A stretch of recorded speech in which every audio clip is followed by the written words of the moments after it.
লক্ষ্মীপুরে দাবিকৃত ২ লক্ষ টাকা চাঁদা না পেয়ে প্রতিপক্ষ সীমানা ভাঙচুর করার অভিযোগ উঠেছে শরীফ নামে এক যুবকের বিরুদ্ধে।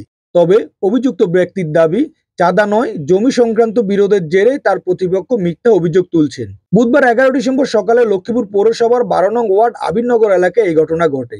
ভুক্তভোগী ফয়েজ ও তার স্ত্রী রুবি আক্তার বলেন, আমরা জমি কেনার পর থেকে শরীফ নানাভাবে অত্যাচার, মামলা হামলার হুমকি দিয়ে ৬ লক্ষ টাকা চাঁদা দাবি করে।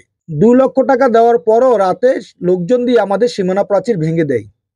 তার কাকা এই জমিটা এর ফুপু আর ফুপারটা কিনছে কিনা সম্পত্তি ওদের ওয়ারিশ সম্পত্তি না, ওরা কিনা সম্পত্তি কিনে ওরা ১৫ বছর এরা বাউন্ডারি টু বাউন্ডারি দিছে, বুঝলি তার কাগজ নেই বাউন্ডারি টু বাউন্ডারি। ওরা আরো দুজনের কাছে বাণিজ্য যুক্তরাষ্ট্রকে তার কাছে বেশি হয়েছে মাস্টার ভাই সিরাজ মিয়ার বত্তার, সিরাজ মিয়ার বাইনেতে তখন যান জমি কিনতে পারছে তার কাকা লেতে তাইলে ইয়ে পাই তাহলে তুমি আমার এটা কিনে আলো, আমি এদেরকে বলি তোমার এটা জমিটা কিনিলাম।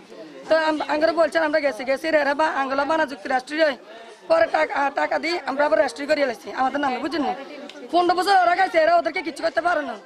আমরা যে 2 বছর আমাদের নাম মানছি, বুঝলেন আমাদের নামে চলে, আমরা 2 বছর খাই অনেক আমাদের বিভিন্ন ভাবে শরীফের চাঁদা খোঁজে, দুইবার একবার কিছু 2 লাখ, আবার কিছু 2 লাখ, আবার কিছু 2 লাখ, আমরা দিতাম রাজি হয়ে দেয় হে 999 ফোন দিয়ে পুলিশে না, তারপরে থানার পুলিশে না, এরা সন্ত্রাসদারি জানে ভাই মারানো নাই। এখন বলছে সে আমি সন্ত্রাসদারি তোর মারলাম, আমি জায়গা জায়গা সব বলতেছি।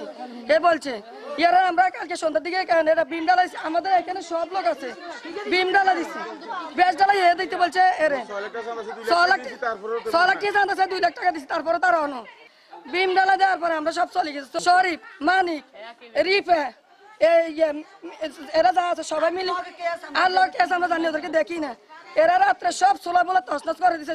আমি এই জমিটা কিনছি, আমার ওই যে উকিল বা মরি সবাই দেখাশোনা জমিটা কিনছি। যখন জমিটা কেনার পরে আমি নেট দিছি, নেট দেওয়ার পরে শরীফ আমার কাছ থেকে চাঁদা চাইছে, যে চাঁদা চাইছে এটা প্রায় 4 লাখ টাকার মতো চাঁদা চাইছে। আমি তো 2 লাখ টাকা দিয়ে একটা সমাধান দিছি।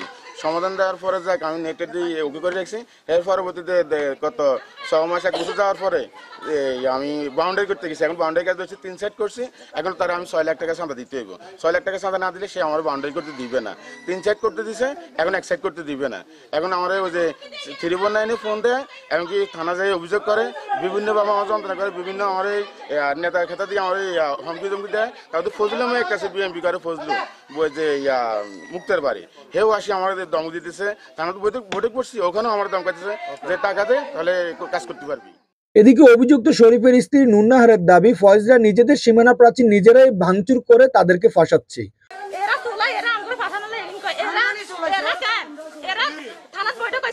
বৈঠকের পরে কামের হয় মাপজুপুর হারে এদেরকে কইছে কাজ করতে, এরা রাত চুরি করি মহিলারা কাজ করছে, এই মহিলা ওই মহিলা আর 3-4টা মহিলা নিয়ে আমার এখান থেকে কাজ করছে। আমার দেখেন আমার নাইল গেছে, আমার সব কাটি, এরা রাত চুরি করি কাজ করে, এগুলো বলছে রাত করার জন্য। এরা তো রাত করে কেন করে এগুলো, এদেরকে কইছে মাপজুপুর হারে কাজ করতো, এরা কেন এটা করছে। আমার এগুলো সব আমার বাপে দিছে, প্রথমে ওই ওয়াল ধরি, এরপরে আমার এদিকে জোর করি ওয়াল আনি, আমার এগুলো ইয়া করতেছে, এগুলো জোর করে গেছে, এরা সবাই এখন আমাদেরকে ফাঁসানো লাগে। অন্যদিকে অভিযুক্ত শরীফ বলেন, তাদের বিরোধকৃত জমিতে সীমানা প্রাচীর নির্মাণ করায় তার স্ত্রী নুন্নাহার সীমানা প্রাচীর ভাঙচুর করে। চাঁদা দাবি করার বিষয়টি শরীফ অস্বীকার করেন।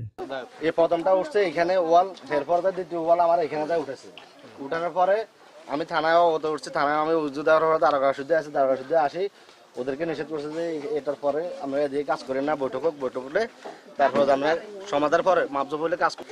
গতকালকে আনোয়ার হোসেন জুলু ভাই সবাই ছিল, ওরা নিষেধ করে গেছে যে মাপজবের পরে কাজ করি না, আমরা এখন কাজ করি না, যেহেতু সবাই এলাকার আপনার প্রতিবেশী, সবার প্রতিবেশী, আমরা বাধাল সৃষ্টি করি না, ঠিক আছে। ওদেরকে এরকম পর্যন্ত বুঝে গেছে। এরপর রাত্রে ওরা জোরপূর্বক আমার এখানে যায় ডালা দিছে, ডালা দেওয়ার পরে আমার ওয়েব এরা এগুলা মানে সোলা ফেলাছে। সত্যি কিনা আর আমি কি এ ধরনের লোক কিনা, জায়গা জমি নিয়ে এলো আমার বিরোধ, রাত্রে আজকে গতকালকে রাত্রে চুরি করে কাজ করতেছে এখানে, তারপর এটা চলে দেওয়া হয়েছে, আমার ওয়েব শুদ্ধ এটা চলে গেছে। এখন যদি সে এগুলা নিয়ে চাঁদাবাজির মামলা দেয় আমারে, তো সমস্যা নেই, আমি সবার রাখছি। লক্ষ্মীপুর সদর মডেল থানার ভারপ্রাপ্ত কর্মকর্তা ওসি আব্দুল মুন্নাফ বলেন, সীমানা প্রাচীর ভাঙচুরের বিষয়টি আমাদের জানা নেই, ক্ষতিগ্রস্ত ব্যক্তির লিখিত অভিযোগ জমা দিলে তদন্ত করে প্রয়োজনীয় পদক্ষেপ নেওয়া হবে।